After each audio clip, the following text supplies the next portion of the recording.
Oi gente, tudo bem? Aqui é a Julia Sodré, eu sou diretora da equipe de redação do Explica Enem e no vídeo de hoje a gente vai falar um pouquinho mais sobre a vírgula no texto dissertativo argumentativo. Como aqui a gente vai lançar um olhar direcionado para a redação, a gente vai discutir, vai debater e vai analisar os principais erros e as principais ocorrências da vírgula na redação do texto dissertativo argumentativo. Um dos erros mais recorrentes e clássicos quando a gente fala em vírgula é colocar uma vírgula entre o sujeito e o verbo da nossa oração. Lembrando que o sujeito é aquele ou aquilo que vai desempenhar uma função na nossa oração. Então, se eu digo, por exemplo, Júlia comprou uma blusa, Júlia é o sujeito da nossa oração. A Júlia vai desempenhar a ação em questão. Comprou, que é do verbo comprar, é o verbo, não tem muito mistério por aí. E a blusa vai ser o objeto, mas isso não vem ao caso agora. Então a gente nunca vai poder separar por vírgula o Júlia de comprou. A gente nunca vai poder escrever Júlia, vírgula, comprou uma blusa. Então a gente não vê nem muito sentido nisso. Quando a gente está falando de uma oração que tem um sujeito simples, nem faz muito sentido porque a gente não vai evocar aquela pausa respiratória. Todo mundo vai falar, Júlia comprou uma blusa. Mas, quando a gente tem um sujeito que é um pouquinho mais longo do que Júlia, às vezes a gente acaba confundindo, que é quando a gente tem um sujeito composto, a gente acaba confundindo, e como a gente entende que tem uma pausa na respiração na hora de falar aquela frase, a gente acaba colocando uma vírgula. Para a gente entender essa ideia de uma forma um pouco mais clara, vamos dar uma olhada em um exemplo em que o sujeito é um pouquinho mais longo do que só Júlia. A Constituição Federal de 1988 assegura o direito à igualdade. Percebam que o ritmo em que eu leio essa frase, principalmente depois de 1988, é um pouco diferente do ritmo que eu leio Júlia comprou uma blusa. Porque depois que eu acabei de ler o meu sujeito, lembrando que o sujeito aqui é a Constituição Federal de 1988. Esse é o sujeito da minha oração. O verbo é o verbo assegurar e o objeto, o resto da oração, é o direito à igualdade. Mas isso também não é importante pra gente agora. Então, depois que eu acabei de ler o sujeito, que é a Constituição Federal de 1988, eu dou uma pausa na minha respiração, dou uma pausa na minha fala, bem ligeira, bem rapidinha, e aí eu continuo a minha frase. Isso acontece porque o meu sujeito é um pouco mais longo do que o normal. Então, naturalmente, quando a gente está falando aquela frase, falando aquela oração, a gente vai dar uma pausa, porque a gente vai ficar sem fôlego, quando a gente tem um sujeito muito longo. Só que essa pausa, ela não vai ser transcrita. Quando a gente está escrevendo essa oração, a gente não vai colocar uma vírgula no lugar dessa pausa, porque nem toda pausa na respiração, nem toda pausa na fala significa uma vírgula no papel. Mas calma lá que isso também não quer dizer que a gente nunca vai ver uma vírgula entre um sujeito e um verbo. Vamos dar uma olhada nesse exemplo aqui para entender um pouco melhor. A Constituição Federal de 1988, suprassumo da legislação brasileira, assegura o direito à igualdade.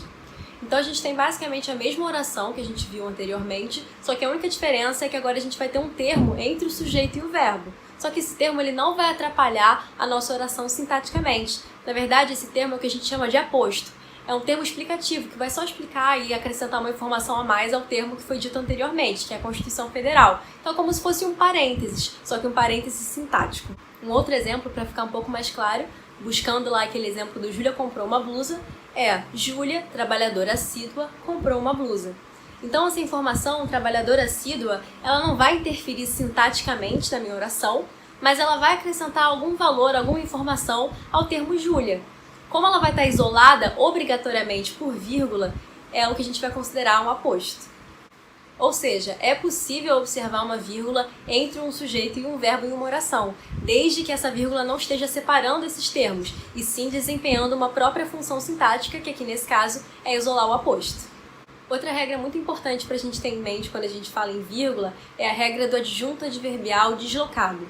Vamos por partes. Quando a gente fala em sintaxe, a gente sempre vai ter em mente uma ordem chamada ordem direta, que é a ordem em que os termos da oração vão aparecer. Essa ordem é sujeito, verbo e complemento. Ou seja, quando a gente fala uma oração, por exemplo, Júlia comprou uma blusa, a gente tem essa ordem direta, que é sujeito, Júlia, comprou, verbo, e blusa, uma blusa, que é o complemento, o nosso objeto e outras coisas que podem vir depois. Então essa ordem ela é a ordem padrão da língua portuguesa. É claro que a gente também pode inverter essa ordem por motivos poéticos e falar, por exemplo, Júlia uma blusa comprou. Mas essa é uma ordem indireta, uma ordem inversa. A ordem direta da língua portuguesa é sujeito, verbo e complemento. Mas o que isso tem a ver com a adjunta adverbial e mais especificamente com a vírgula? Porque na ordem direta da língua, na ordem direta sintática, o adjunto adverbial ele vai aparecer lá para o final, depois do objeto. Só que na língua portuguesa a gente usa a rodo esse advérbio lá para frente. Então, muitas vezes a gente começa um texto com hoje os jovens estão desgovernados, hoje os jovens estão desorientados, nos dias atuais, no Brasil. Então, a gente usa muito o advérbio para começar uma frase, ou às vezes no meio de uma frase, os jovens na sociedade atual estão totalmente desorientados. Então, a gente usa esse advérbio sem ter que se preocupar necessariamente com a ordem direta. Para a gente poder fazer isso de forma correta, a gente precisa usar a vírgula. Por isso que a gente chama de adjunto adverbial deslocado, porque a gente vai deslocar, a gente vai tirar ele da zona de conforto dele, que é a ordem direta, em que ele vai aparecer lá depois do objeto. A gente pode colocar ele antes do sujeito, depois do sujeito, antes do objeto, depois do objeto, como a gente preferir, desde que a gente isole por vírgula. A não ser que ele comece a frase. Quando ele começa a frase ou quando ele termina a frase, a gente coloca só uma vírgula. Então, por exemplo, hoje, Júlia comprou uma blusa. Esse advérbio ele vai aparecer no começo da minha frase e aí, naturalmente, ele não vai ser isolado por vírgula, porque a gente não pode começar uma frase com vírgula. Então, a gente vai começar com hoje, vírgula, Júlia comprou uma blusa. Essa regra é muito importante para a redação porque a gente usa muitos advérbios durante o nosso texto. Então, nos dias atuais, na sociedade atual, no Brasil, odiernamente, principalmente, e muitos outros aí. O vídeo de hoje vai ficando por aqui, foi um vídeo mais curtinho porque o pessoal de português também aborda esse conteúdo da vírgula, mas a gente queria lançar um olhar mais voltado aí para a redação. Espero que vocês tenham conseguido entender, a gente se vê numa próxima, um beijo!